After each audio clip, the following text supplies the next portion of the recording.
This is Optimal Finance Daily, episode 192, The Case for Cash versus the Case for Credit Cards, by Kalen Bruce of MoneyMiniBlog.com. And I am Dan, your host and narrator here on Optimal Finance Daily, bringing you the best personal finance blogs on the web, and I read them to you for free, Monday through Friday.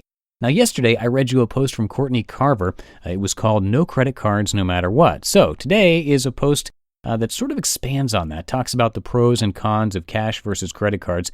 But before we get into it, in a little over a week, we're going to be doing another one of our book giveaways to a random person on our email list. So if you're not on that list already, now is definitely the time for you to join. You can enter your email address at oldpodcast.com, or for a quicker way to join, just text the word financial to the number 44222. That's financial to 44222.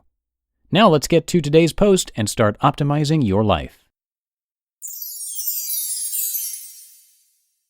The Case for Cash versus the Case for Credit Cards, by Kalen Bruce of MoneyMiniBlog.com. Cash or credit? What do you use? I'm a fan of Dave Ramsey, but I don't think everyone has to be stuck using only cash. I'm a fan of credit card rewards, but I don't think everyone is responsible enough to use them. So how do you really decide whether to purely use cash or whether to get some credit card rewards? Here's how you can decide for yourself. Cash or credit, a quick history lesson. Credit existed long before credit cards. It was common for local stores to give you a line of credit, especially if you owned a business. But this was thought of more as a charge account that you would pay off all at once. It had nothing to do with minimum monthly payments or collecting interest. It was simply a way for business owners to get what they needed throughout the month and then pay the bill all at once, similar to a tab in a bar. Later on, select department stores and gas stations came out with their own cards to promote customer loyalty. In 1950, the Diners Club card was created as a means to merge some of these cards into one. People thought it was a bit much to have 5 or 10 cards in their wallet for different stores, though some people today would laugh at only having 5 or 10. Today, the total U.S. consumer debt is $2.5 trillion, and people sign up for about 6 billion credit cards each year. Credit started to get out of control, and so did individual debt. Thus, people like Dave Ramsey came about, promoting a lifestyle free of credit cards and free of debt. Of course, since Dave started his anti-credit trend, he has had some backlash. Others have gone the other direction by explaining the benefits of credit cards and why you need them. As you can see, it's a common trend for people to go back and forth. So let's talk about cash, credit, and you. The case for cash. Dave Ramsey has a point. Most people aren't responsible enough to use credit cards. Statistics prove this over and over. That means the majority of people, especially in the U.S., should cut up their credit cards and switch to cash. This is why it makes me nervous to see all of the articles that talk about Dave being an idiot and how everyone should have credit cards. I get the point, credit cards have benefits. But broadly speaking to everyone about how they need credit and credit cards is dangerous business, and it's not true. Most people would be better off without them because most people can't control them. Note, you also have to remember that article headlines are written to grab your attention, and when you see headlines like, "This is why Dave Ramsey is completely wrong about everything," they're really just dramatizing the fact that some people can responsibly use credit cards. They don't really believe that he's entirely wrong, but you're more likely to click that rather than, "Why I disagree with Dave Ramsey about a few things." Who should use cash? If you filed for bankruptcy due to credit card debt in the last 10 years. If you repeatedly don't pay off your balance in full at the end of each month. If you have credit card debt that you are working to pay off. If credit cards make you nervous, just use cash. If you believe that all debt is bad, even for the remainder of the month, just use cash. There is no one-size-fits-all answer here. Just know that it's not wrong to only use cash and never incur any debt. The case for credit cards. Credit cards generally provide more fraud protection than debit cards. Credit cards offer more protection than cash on no-return items and items that may be difficult to return. Credit cards offer some nice sign-up bonuses.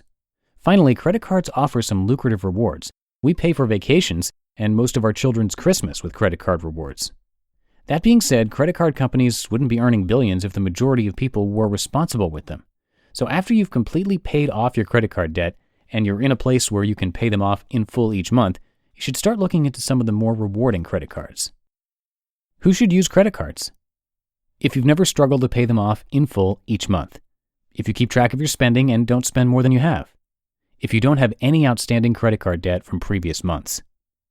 Now, these rules aren't set in stone. I'm a great example of someone who has been in credit card debt, learned my lesson, and paid off all my credit card debt. Once I was completely free of credit card debt, I started using credit cards for the rewards. Credit card rewards are great, but they're just that, rewards. Rewards are meant for people who deserve them. This is evident when you look at the terms for the rewards, such as completely losing them if you're late on your payment. That's a common term for most credit cards. If you're responsible in using them, you won't have to worry about that. If you are worried about losing them because you make a late payment, there's a good chance you shouldn't be using them in the first place. It all comes down to this. If you can use credit cards responsibly, use them. If you can't, use cash. And be honest. I cringe when I hear someone say that everyone should use cash or everyone should use credit cards. That's simply not true. You just listened to the post titled The Case for Cash versus the Case for Credit Cards by Kalen Bruce of MoneyMiniBlog.com. And before we go, one last time, if you are a part of our weekly newsletter email list, you're going to be entered to win a book on the 1st of the month, and that date is approaching very quickly. So if you're not on there already, swing by oldpodcast.com and enter your email address there, or you can join by texting the word financial to the number 44222. So 2 ways to join. Not only will you then be entered into those book raffles, but you'll also get a few spreadsheets to help you out with your finances and financial planning. And it's a great way to show your support for our show. Again, come by oldpodcast.com or text the word financial to the number 44222. And that's going to do it for another edition of Optimal Finance Daily. Tomorrow we'll be hearing a guest post from IWillTeachYouToBeRich.com. So I'll see you Wednesday, where your optimal life awaits. Hello, Life Optimizer. This is Justin Malik, creator and producer of this podcast, but also Optimal Living Daily, the show where I read to you from even more blogs covering finance, productivity, minimalism, personal development, and more from incredible bloggers like Derek Sivers, Zen Habits, Mark and Angel, The Minimalists, and all the ones you hear on this show too. So if you enjoyed today's episode and like taking amazing blogs on the go, come on over to Optimal Living Daily and subscribe to that one too. And together, we'll start optimizing your life. You've been listening to Optimal Finance Daily. Be sure to hit the subscribe button to stay up to date on each new episode and head to oldpodcast.com. That's OLDpodcast.com for a free gift as well as more actionable tips and resources to help you maximize your potential. Thanks for joining us, and remember, your optimal life awaits.